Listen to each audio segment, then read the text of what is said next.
welcome back to Effortless. I am really excited to talk to you today about today's topic. We're going to really focus on coming from a place of service.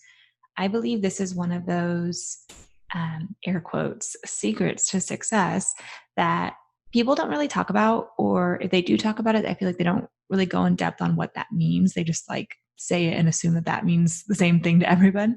So if you're new around here, my name is Caitlin Kessler. I am a mindset coach for business owners who are ready to shift into a more aligned, profitable, and effortless business. And I want to start with a little disclaimer about today's episode. We're going to talk about like energy and intention and those sorts of things today. But I do believe that this conversation can unlock so much for you in your business, especially if you're really struggling with connecting with people and selling what you do, what you offer. So let's go ahead and dive in. For a while in my own business and somewhat recent history, I really was not doing much. I had resigned to this, well, if it's supposed to work out, it will place. I was in a place of resignation, not so much like this detachment or contentment or even like this positive expectation, which is what you hear people talk about a lot when they talk about manifestation or law of attraction or whatever. I was more in this like, all right, let the cards fall where they may. And that's kind of confusing because if you are into the law of attraction, if you are into manifestation, like how resignation might look to an outsider might seem like you're really doing it right. It might seem like you're super detached, so, ready for whatever happens. It might look like alignment and waiting for manifestations to appear. But the truth was that my intention was none of those things. My intention was much more of a like, well, fuck it. Balls in your course, universe. I'm over it. Which, as you can guess, is not exactly conducive to getting what you want, to results. Does that make sense?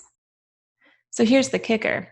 If I had been in this place of positive, patient expectation or contentment, there's a solid chance that my actions would have looked really similar.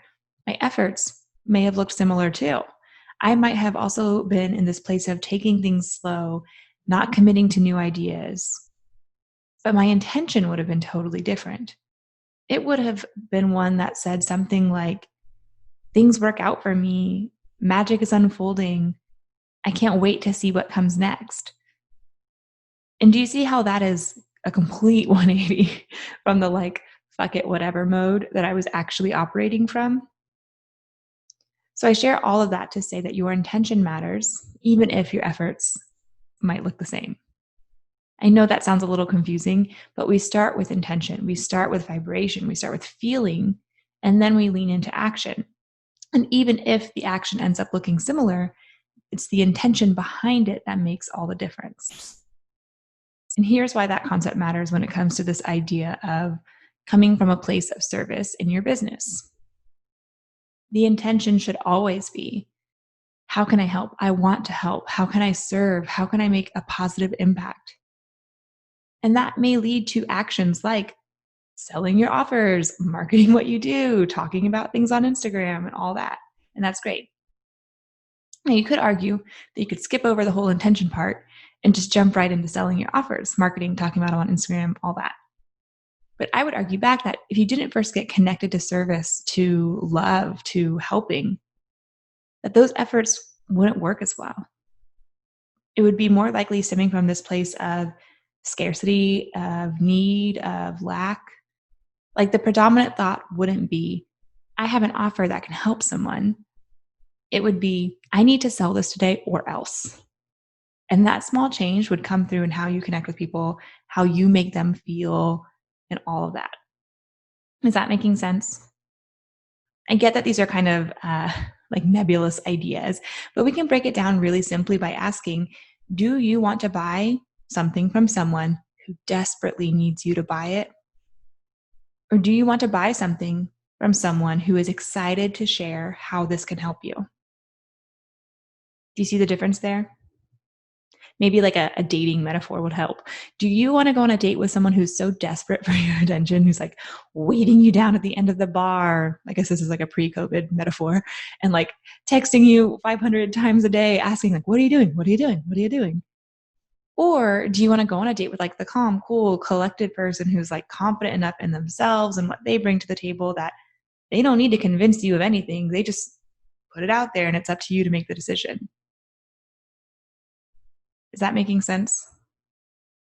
So what the bigger picture conversation about here is this idea of love versus fear. I know, dramatic for a conversation about sales. But that's really what it boils down to. If we choose to operate from a place of love, then the intentions are that of service, that of helping, that of opportunity. If we choose to operate from a place of fear, then the intentions are that of lack, of scarcity, of desperation. And it really is as simple as checking in and asking yourself, where are you operating from? So I do this a lot. I do this before I go on stories, before I send a sales email, before I pitch someone. I ask myself, is this coming from a place of love? Is this coming from a place of service, of helping, of spreading good into the world? Or is this coming from a place of lack, of scarcity, of fear that if this email or this story doesn't work, then I'm destined for failure? If there's even like a hint of the latter, I don't do it. Not until I can get myself, mentally and emotionally to a place of coming from love, coming from service, from remembering that I'm never destined for failure and that one email or one story does not dictate anything about, my future. So the action here is pretty simple. It's asking, it's checking in. Where am I right now? Where am I coming from? What's my intention right now? Is it just to close a sale or is it to help someone? When you begin to make these kinds of shifts, sales are suddenly like 111% less scary because it's no longer this energy of like, oh my God, this is a sales conversation. WTF, what do I say? How do I convince them to love me? I need them to love me. It's an energy of like, I have something. I really think I can help you. I'm so excited to help you if you're open to it. Doesn't that just feel like lighter and easier for everyone involved? This is a conversation I love so much. And throughout my day, I'm often asking myself, am I coming from love right now? Am I coming from service? Because the truth is, like, we are human beings, and this kind of work is the ongoing, like, forever type of work. We're not taught from a young age to like check in with our emotions and check in with our energy and make sure we're operating from a healthy place. Like, no, we're taught to like work hard and beat the other person and win.